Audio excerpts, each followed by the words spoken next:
I'll give you an analogy that I often use for game design. I often feel that game design is very much like cooking.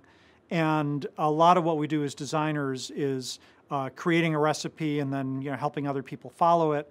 And to take that analogy, it's a bit like asking, is food universal and global? And it is, but then you ask, is South Korea, always going to be different than the U.S.? And probably so. And, will kimchi ever catch on in the U.S. and everyone want it?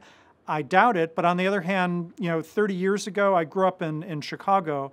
And if you had told me at that point that pretty soon, pretty much all over the U.S., people will be eating raw fish from, Japanese style sushi, I would have just laughed out loud. I mean, it was the last, it almost would feel like the least likely thing to go global.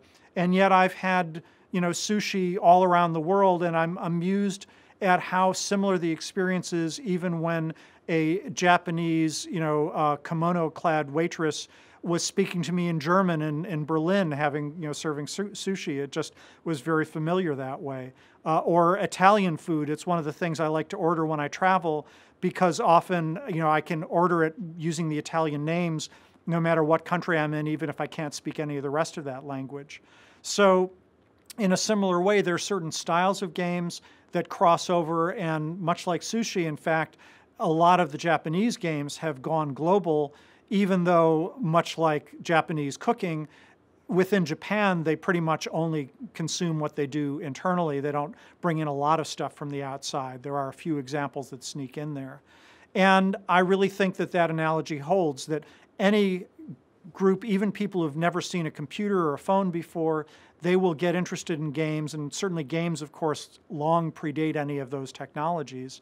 Even board game technology is a very new invention compared to the ancient games that are out there.